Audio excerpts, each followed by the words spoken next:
Are you feeling like you're missing something when it comes to Neville Goddard's powerful manifestation principles? Or are you struggling with applying these principles in your everyday life and getting discouraged when you don't see the results you want? Well, don't give up. In this video, I'm going to give you the ultimate roadmap for manifesting success with Neville Goddard's principles. You'll gain a clear understanding of the big picture and renew your faith in what's possible for you. It's time to tap into your true power and create the reality that you want. This is the Neville Goddard Roadmap for manifesting. We are going to take a step-by-step journey through the core teachings of Neville Goddard.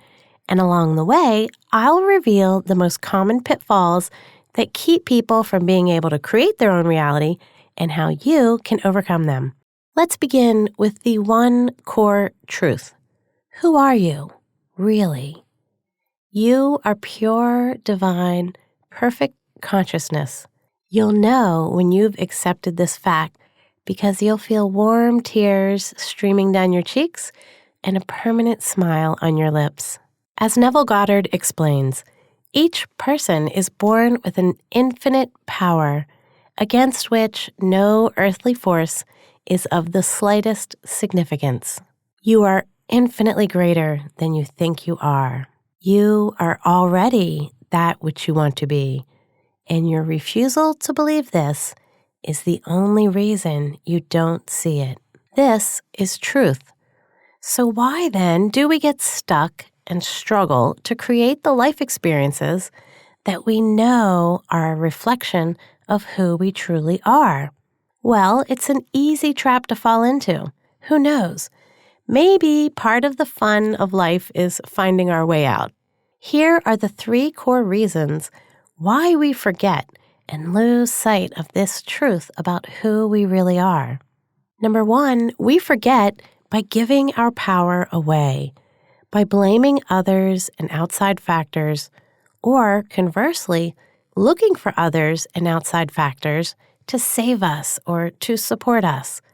As Neville states, man's chief delusion is his conviction that there are causes other than his own state of consciousness.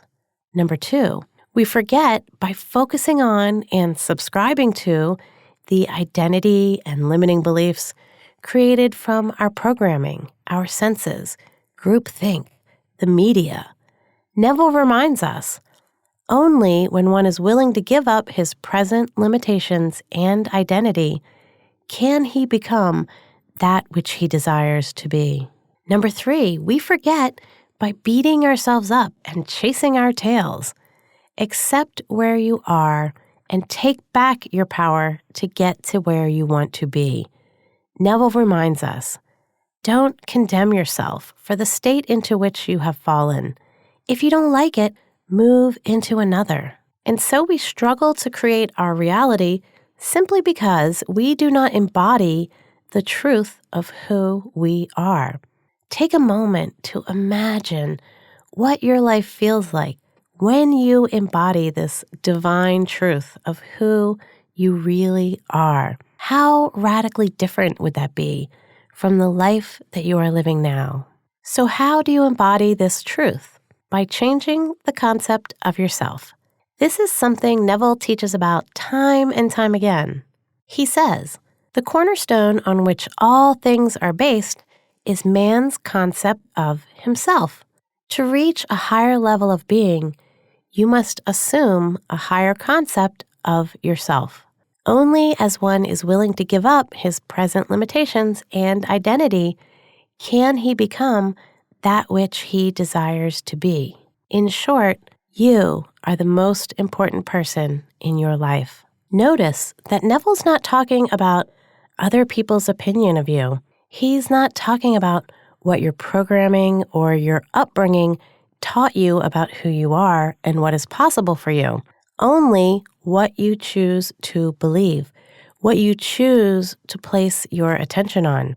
You'll also notice that Neville teaches not to focus your attention on the past or where you have been, but instead place your attention on where you're going and who you truly are. He reminds us, Change your conception of yourself, and you will automatically change the world in which you live. Do not try to change people. They are only messengers telling you who you are. Revalue yourself, and they will confirm the change. You and only you have the power. Commit to taking full responsibility for yourself. As Neville states, "For life makes no mistakes, and always gives man that which he first gives himself. You are the truth of everything that you perceive."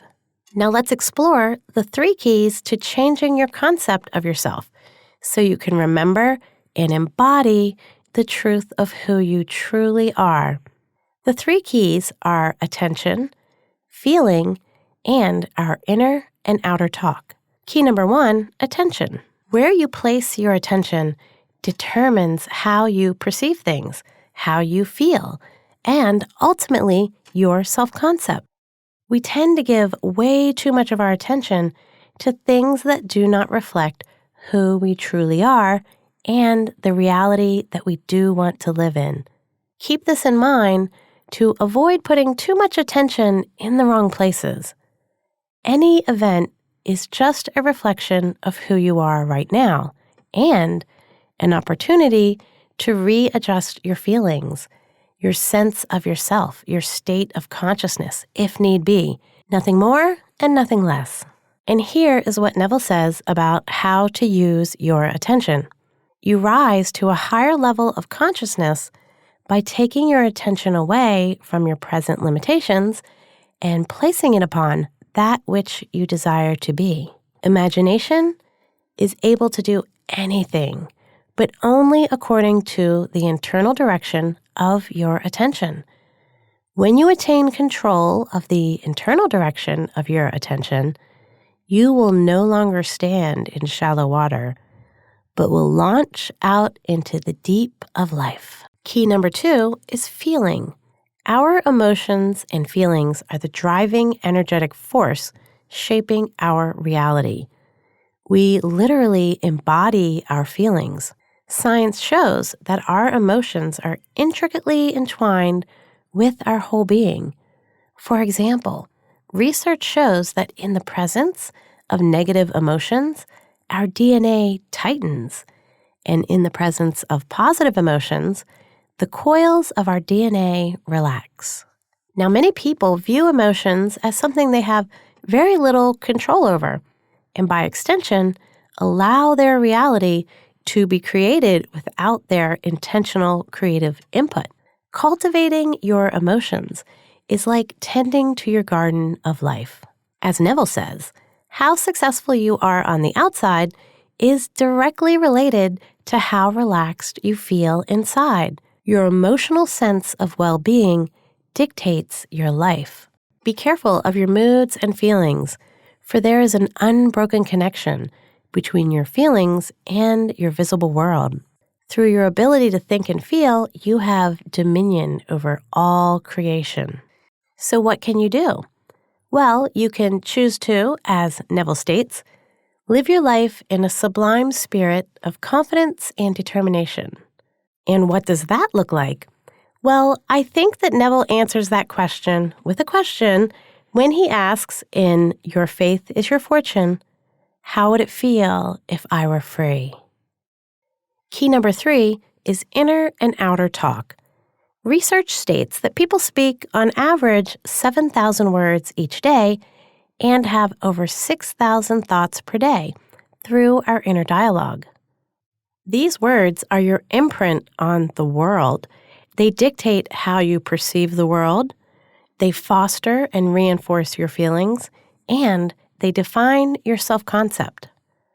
Now, many people don't give a second thought to all of the things that they say, both in their own heads and with others.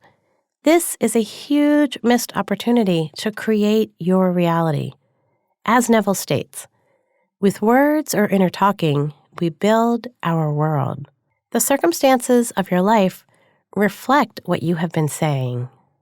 We live in a world filled with cancel culture, so we also want to be sure to avoid participating in gossip, and gaslighting as it affects both ourselves and others.